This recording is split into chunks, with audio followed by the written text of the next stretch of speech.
আমরা জানি ভারত পৃথিবীর শক্তিশালী 10টি দেশের মধ্যে ভারত একটি। আর এই ভারতের রয়েছে প্রযুক্তিগত উন্নতি, ভারতের রয়েছে সামরিক উন্নতি, ভারতের রয়েছে অর্থনৈতিক উন্নতি। কিন্তু এই ভারতের বুকে এক টুকরো বাংলাদেশ যেন তাদের পথের কাঁটা হয়ে দাঁড়িয়েছে।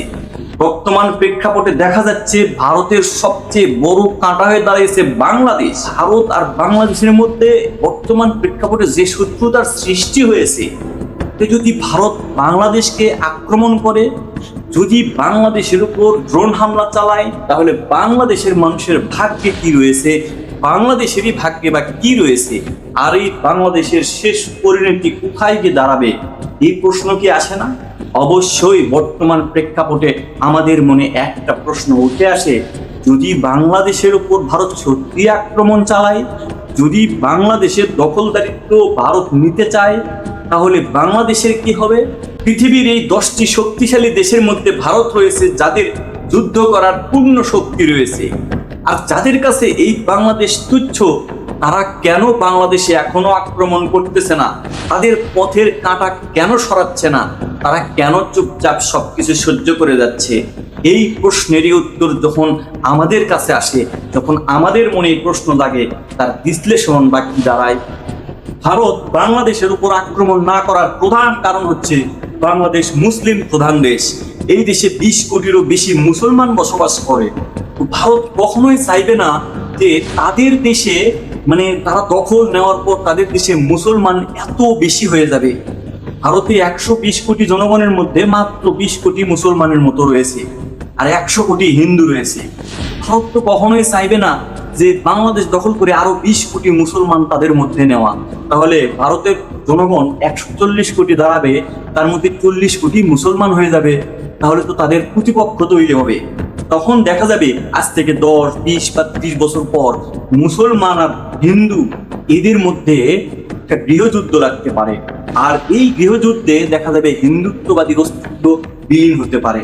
তখন দেখা যাবে এই ভারতের মধ্যে গৃহযুদ্ধের কারণে তারা 2টি দেশে বিভক্ত হয়ে গেছে, বা 2টি রাজ্যে বিভক্ত হয়ে যাবে, হয়তো মুসলিম রাজ্য, আবার দেখা যাবে হিন্দু রাজ্য।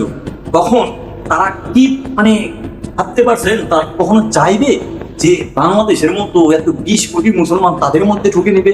কখনোই চাইবে না। তারা মাত্র 150 কোটি জনগণ না, এখন 120 কোটির মতো, 2011 সালের গণনা অনুযায়ী আছে 120 কোটি জনগণের মধ্যে তারা 20 কোটি মুসলমান তাদের দেশে রয়েছে। সেই মুসলমানের ভয়ে তারা সবসময় ভীত আতঙ্কিত থাকে। তাহলে বাংলাদেশের মতো দেশ, সেখান থেকে যদি 20 কোটি মুসলমান তাদের মধ্যে ছড়িয়ে ছিটিয়ে যায়, তাহলে বুঝতে পারছেন ভারত বিভক্ত হতে বেশি সময় লাগবে না। আর ভারতের সবচেয়ে বড় দুর্বলতা হচ্ছে ধর্মীয় অনুভূতি। কারণ হিন্দুত্ববাদীর অস্তিত্ব বিলীন হওয়ার আশঙ্কায় তারা বাংলাদেশে আক্রমণ করে, কখনোই বাংলাদেশ দখল করে তাদের ভিতরে এই 20 কোটি মুসলমান তারা নিতে চাইবে না। এটা 100%। তারা এই ভুল কখনোই করবে না। আর যদি বা করে ফেলে, তাহলে ভারত আর বাংলাদেশ এটা যদি এক হয়ে যায়, তাহলে ভারত আলাদা 2টি রাজ্যে পরিণত হবে। সেটা আজ হোক, কাল হোক, 10 বছর, 20 বছর, 30 বছর পর হোক। তাই কখনোই ভারত এটা চাইবে না যে তাদের সাথে মুসলিম আর হিন্দু কখনোই এক হয়ে তারা তাদের নিজের অস্তিত্বকে হারিয়ে দিতে পারে। এরকম পরিস্থিতি কখনো তারা তৈরি করবে না। তাই ভারত বাংলাদেশকে আক্রমণ করে 20 কোটি মুসলমান তারা তাদের দেশে নিতে চাইবে না। দ্বিতীয় যে কারণটা, ভারত যদি সত্যি বাংলাদেশকে আক্রমণ করে, তাহলে কিন্তু পাকিস্তান বসে থাকবে না। এখন বলবেন, পাকিস্তান কি আমাদের বাংলাদেশকে সাহায্য করবে? নো, কখনোই না।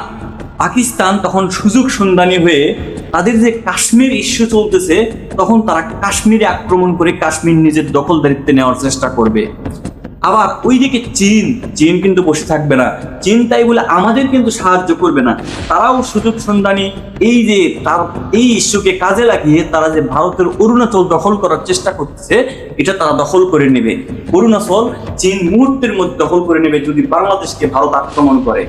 ভারত বাংলাদেশকে আক্রমণ করবে না, যদি করে তাহলে তাদের প্রধান ভুল হবে।